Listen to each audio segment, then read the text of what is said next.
sabe, geralmente, quando a gente pensa em uma estrutura militar, tem meio que essa expectativa inerente de precisão absoluta, né? Sim, aquela coisa de filme. Exato, é quase como na engenharia estrutural. Tipo, se uma ponte desaba, o engenheiro aponta para a planta ali na mesa, desliza o dedo até um pilar específico e diz: a falha de cálculo aconteceu exatamente aqui. Com certeza. É algo matemático, visível, rastreável. A gente simplesmente confia que a planta representa a realidade física de forma, assim, irrefutável. O que faz todo sentido, sabe, do ponto de vista psicológico. Para nós, seres humanos, o caos é aterrorizante. Criar esquemas, planilhas, métricas, isso tudo é o nosso mecanismo de defesa para tentar domar o imprevisível. Pois é. Mas aí, a gente pega os documentos que vamos analisar no mergulho de hoje e, de repente, toda essa precisão cirúrgica se revela como uma gigantesca e, trágica ilusão de ótica. É assustador. O mapa simplesmente deixa de refletir o território. Então hoje a missão dessa nossa análise profunda é desempacotar os bastidores de um desastre militar de proporções quase, inimagináveis. A gente vai explorar esse contraste muito bizarro e até perturbador mesmo entre a frieza super meticulosa dos arquivos burocráticos alemães e a brutalidade nua, caótica e sangrenta do campo de batalha da Segunda Guerra Mundial. E olha, as fontes que estão guiando a nossa exploração hoje são um prato cheio para a gente entender esse abismo cognitivo. Nós temos em mãos um índice incrivelmente extenso e meticuloso dos arquivos reais do 6º Exército Alemão. O famoso Army Oberkommando 6. Isso. E esse material, ele cobre literalmente tudo, sabe? Desde a formação inicial do Exército, lá em outubro de 1939, até a dissolução completa deles em maio de 1945. Caramba! E para não ficarmos só presos à burocracia, vamos cruzar esses papéis oficiais com um relato histórico super detalhado sobre o bombardeio e o cerco de Stalingrado, para ver exatamente como a teoria colidiu com a prática. Ok, então vamos desempacotar isso porque eu estou muito curioso. Como é possível que uma máquina de guerra que gastava tempo e recurso para detalhar minuciosamente, receitas culinárias dos seus cozinheiros, tenha marchado de um jeito tão cego para a derrota mais catastrófica da história deles? É a grande questão. Né? E antes mesmo da gente falar de estratégias de combate ou grandes explosões, a gente precisa olhar para as engrenagens dessa máquina de papel. Porque a quantidade de burocracia que eles geravam beira o surreal. Beira o absurdo, exato. A escala documental é realmente difícil de processar para nós hoje. Quando a gente olha para a gênese do 6º Exército, formado em outubro de 39, que foi criado a partir dos restos do 10º Exército e usando aquelas velhas instalações do 5º Exército lá no Rio Reno, a gente percebe que a papelada já nascia em um volume industrial. Sim. Um exército desse porte, ele não se move só com armas e soldados. Ele se move sobre uma montanha literal de formulários. Lendo esse índice de microfilmes, o que mais me choca de verdade é a banalidade do detalhe. A gente não está falando só de memorandos secretos com táticas geniais ou o grande xadrez geopolítico. Não, de jeito nenhum. Os diários de guerra, eles estão entupidos de relatórios diários de rações. Tem mapas hiperdetalhados mostrando não o avanço das tropas, mas a passagem de cada cabo da rede telefônica. O nível de microgerenciamento é assustador. Sim, tem diretrizes de controle de tráfego que parecem feitas para uma cidade em tempos de paz, regulação de correio militar, regras de cuidado com cemitérios e, um nível de segregação administrativa tão forte que tinha relatórios operacionais separados para capelães protestantes e capelães católicos. Tudo tinha que estar na sua respectiva caixa. Se conectarmos isso ao cenário geral, a máquina administrativa precisava se alimentar constantemente de dados. Para o alto comando, organizar a administração civil de um território ocupado ou, registrar a profundidade padrão de um túmulo de soldado era tratado com o mesmíssimo rigor metódico que o envio de munição de artilharia. E tem um anexo específico no diário de guerra lá do ramo administrativo que me fez literalmente parar de ler e pensar. Espera, o quê? Eu acho que sei qual é. É uma pasta dedicada a recortes de um jornal impresso do Exército, o Ostfront, que circulava na frente de batalha, e o conteúdo que estava lá arquivado com todo o cuidado do mundo. Receitas para os cozinheiros de campanha. Surreal, né? No meio da frente oriental, o sistema burocrático estava lá super preocupado em registrar dicas de culinária. A imagem que vem na mente de quem lê isso hoje, pelo menos para quem trabalha no mundo corporativo, é muito familiar. Totalmente. Lembra muito aquelas planilhas de logística de uma mega corporação, onde cada centavo, cada clipe de papel, cada hora de trabalho é contabilizada por relatório trimestral. Tudo parece estar brilhantemente sob controle ali na tela do computador. Sim, no papel tudo funciona. Exato. O que levanta uma questão central para mim. Essa obsessão institucional por planilhas e relatórios. Isso não dava aos comandantes uma falsa sensação de controle sobre um ambiente que é, por definição, o caos absoluto da guerra? Com certeza. O mecanismo que a gente observa aqui aponta exatamente para essa direção. O que acontece quando se transforma a guerra em um infinito índice de microfilmes e formulários de suprimentos? Acontece uma profunda desumanização do conflito. A burocracia atua como um filtro anestésico, sabe? A liderança deixa de enxergar o sangue, a lama, o frio paralisante ou o terror dos soldados na linha de frente. Eles só veem a matemática da coisa. Exato. Eles enxergam números numa coluna de perdas aceitáveis e metas de ração alcançadas. Quando a morte de 1.000 homens é comunicada através do mesmo formulário que avisa sobre a falta de pneus sobressalentes, a realidade do campo de batalha é apagada. O mapa de papel se torna a única realidade que quem dá as ordens de cima aceita. Nossa, isso é muito forte. A planilha meio que isola quem toma a decisão das consequências daquela decisão. O problema é que, no início, essa confiança inabalável nas métricas e nos mapas parecia estar totalmente justificada, né? Parecia, sim. A euforia inicial meio que validou o método deles. E essa é a armadilha. A armadilha do sucesso precoce é devastadora para qualquer organização. A crença na infalibilidade dessa máquina administrativa chegou no auge nas campanhas iniciais de 1940. Quando eles estavam na frente ocidental? Exatamente. O 6º Exército, operando lá no Oeste, comandado pelo general Walter von Reichenau, foi praticamente a ponta de lança da Operação Gelb. Que foi a invasão da França e da Bélgica, certo? Isso. E os arquivos dessa época, gente, eles transbordam de um orgulho quase palpável. Os documentos listam as disposições das tropas francesas e britânicas, rastreando o colapso do inimigo quase em tempo real. Mas o item mais emblemático para mim é uma carta de vitória oficial. Ah, essa carta é um marco. O comandante enviou um documento celebrando a queda da França e resumiu todo o sucesso da Blitzkrieg em apenas 6 semanas. 6 semanas para dominar uma potência rival. É muito rápido. É bizarro. E é fácil imaginar como, sei lá, lendo esses relatórios perfeitos num escritório confortável lá em Berlim, eles pensaram ter decifrado o código-fonte da guerra. Pois é. Só que eles decifraram de verdade foi como vencer uma guerra em um território com geografia compacta, com distâncias curtas, clima temperado e, o mais importante, uma infraestrutura rodoviária de primeiro mundo. As estradas, claro. A Blitzkrieg, a tal da guerra relâmpago, ela depende inteiramente da capacidade logística de abastecer tanques e tropas que estão avançando numa velocidade absurda.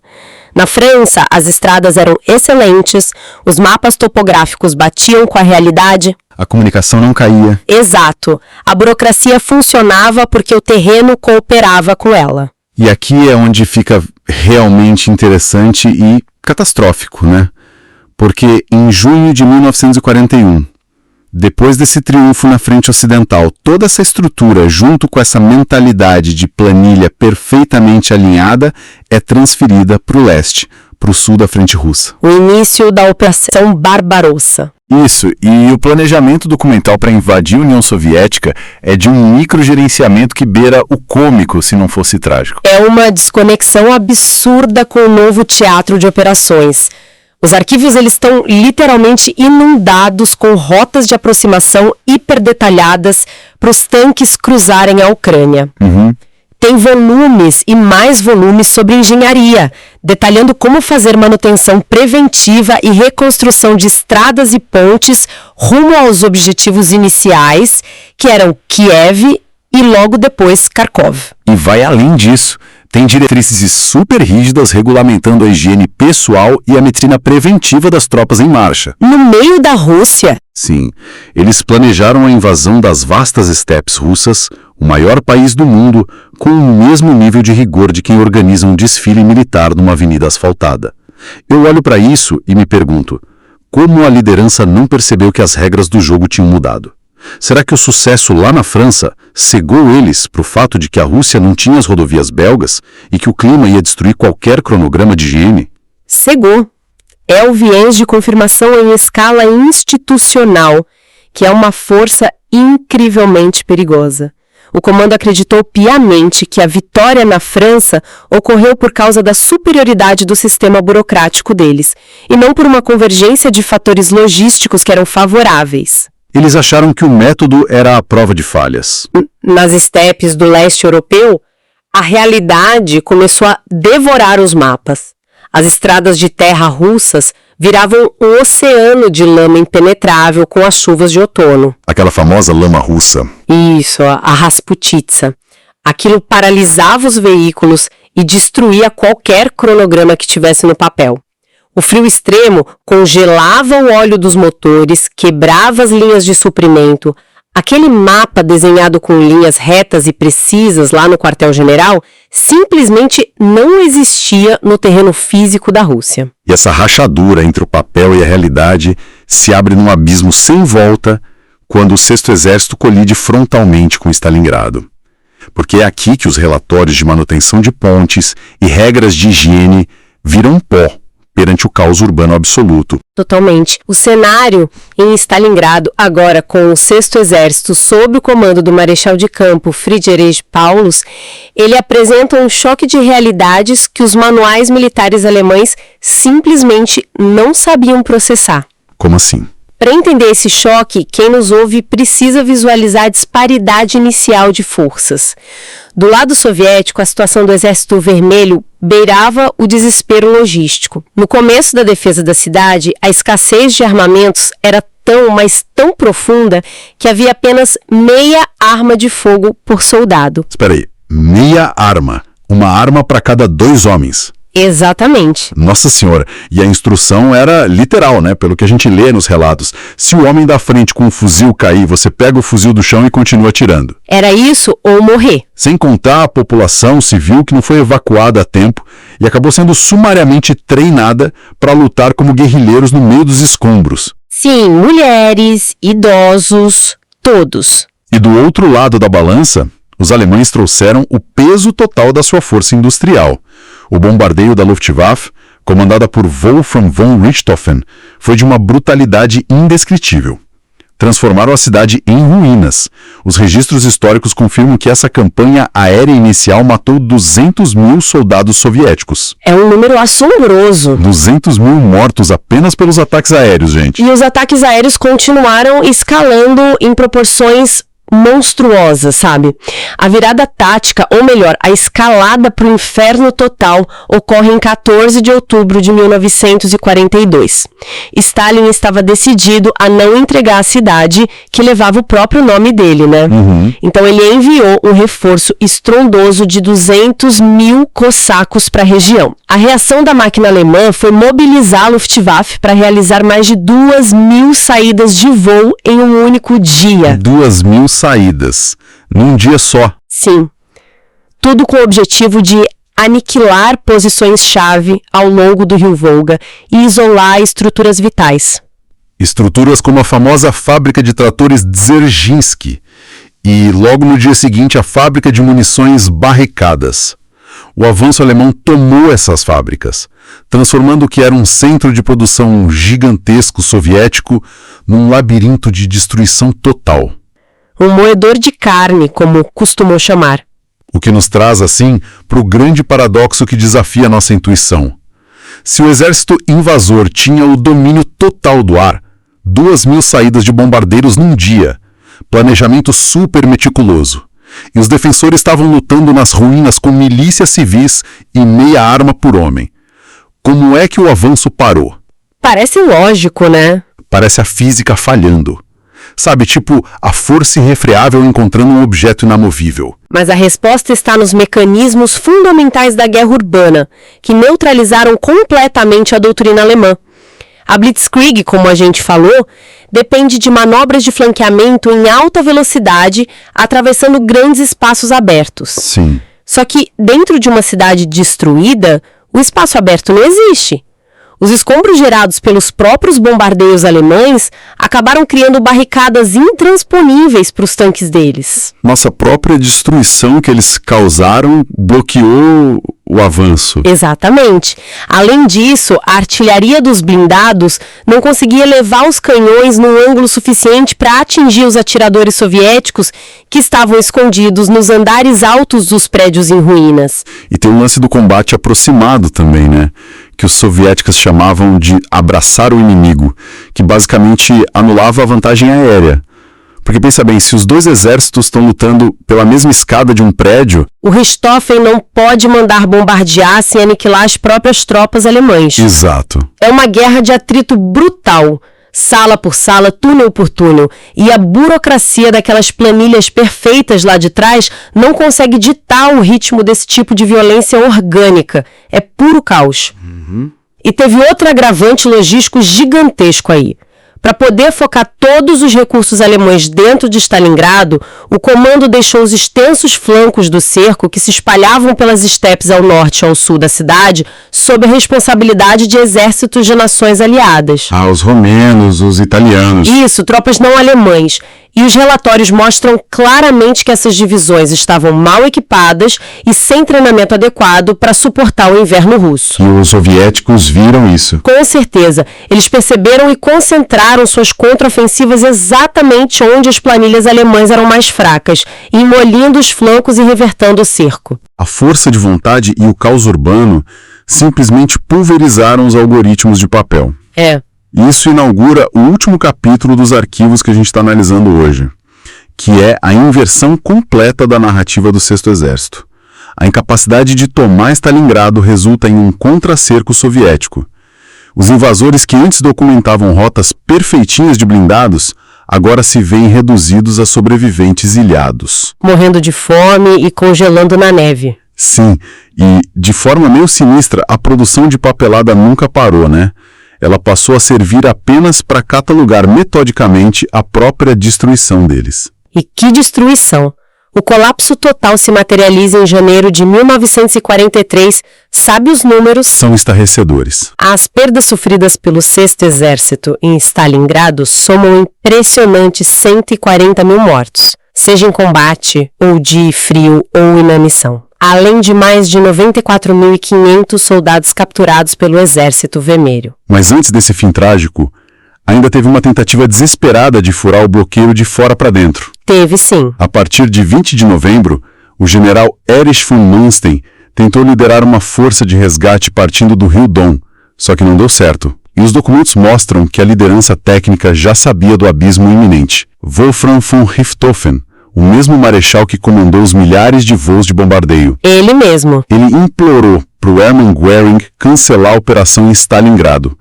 Como ele era o homem da logística aérea, ele calculou matematicamente que a Luftwaffe jamais conseguiria entregar suprimentos suficientes pelo ar para manter 300 mil homens cercados no inverno soviético. O cálculo não fechava, a métrica não existia. Exato. Então, o que tudo isso significa afinal? Olha, o que torna a leitura desses arquivos profundamente incômoda para nós é descobrir o grau de consciência que a cúpula militar tinha. Eles sabiam. Sabiam. Documentos mostram admissões de dentro do próprio Oberkommando der Wehrmacht, ao alto comando das Forças Armadas da Alemanha, indicando que, já em 1941, muitos estrategistas sabiam que a guerra não poderia ser vencida militarmente. Em 41. Bem antes do fim em Stalingrado. Sim, e o preço de continuar girando a engrenagem burocrática, apesar dessa consciência toda, foi altíssimo. Estima-se que 90% de todas as baixas alemãs ao longo de toda a guerra tenham ocorrido após o fracasso em Stalingrado. 90% do derramamento de sangue inteiro aconteceu depois que eles já deveriam saber que o jogo estava perdido. Pois é. É tipo aquele jogador num cassino que, no desespero de recuperar o que perdeu, senta na mesa com 300 mil homens apostados, olha para uma mão de cartas terrível, escuta do croupier que a casa já ganhou desde 41 e mesmo assim ele vai lá e dobra a aposta. É uma ótima analogia. E o bizarro é que mesmo durante o colapso, a burocracia persistiu, feito um fantasma. O Sexto Exército foi nominalmente recriado depois, no sul da Rússia. Teve generais como Holid, De Angelis, Freter Pico, Balk, assumindo o comando de uma retirada que foi desastrosa. Um longo e sofrido retiro estratégico. Eles sofreram baixas colossais ao tentar se retirar do rio Dnieper, recuaram para o Dniester, foram empurrados pelas estepes através da Romênia, da Hungria, até acabarem defendendo Budapeste e finalmente serem dissolvidos em 8 de maio de 1945. E adivinha o que a burocracia fazia durante essa longa fuga ininterrupta com falta de munição e soldados morrendo aos milhares? Continuava produzindo os anexos operacionais, diários de guerra, mapas de recuo, formulários detalhados de rações e controle de tráfego. Sério, eu fico me perguntando como é que a estrutura de comando conseguia lidar psicologicamente com o abismo absoluto entre a organização metódica dos relatórios e a hemorragia que eles viviam no mundo real. Eu diria que a resposta reside na força e da inércia militar e no poder reconfortante da negação institucional. Negação. Sim, para uma máquina militar, a identidade, o status e a glória dependiam do funcionamento impecável do seu sistema de papel. Admitir que o modelo fracassou significava admitir a destruição do seu próprio valor. É institucionalmente muito mais seguro e psicologicamente mais fácil continuar exigindo e preenchendo relatórios sobre uma catástrofe do que puxar o freio de mão e aceitar a derrota. Faz sentido. Para nossa audiência, refletir sobre a jornada dos documentos desse Sexto Exército vai muito além do mero interesse na história militar. O impacto de ler sobre as métricas impecáveis lá de Paris, contrastando com o gelo manchado de sangue em Stalingrado, deixa uma lição atemporal sobre o perigo da ilusão de controle. Com certeza. Sabe, ter dados perfeitos, planilhas organizadas, cronogramas impecáveis ou receitas de cozinha arquivadas não garante que a realidade caótica vai se curvar aos seus planos. E pegando gancho nessa reflexão sobre o controle, isso me leva a um ponto final que eu considero bem perturbador quando a gente analisa tudo isso. Diga. Como a gente mencionou, os arquivos indicam que o alto comando admitiu, já em 1941, a impossibilidade matemática de vencer a guerra. A pergunta que fica latente é, será que aquela obsessão insana por microgerenciar detalhes, como arquivar receitas para cozinheiros no fronte, não era, na verdade, uma forma psicológica de distração? Como assim uma distração? Uma maneira da burocracia fechar os olhos deliberadamente para não encarar a macro-realidade da própria destruição iminente.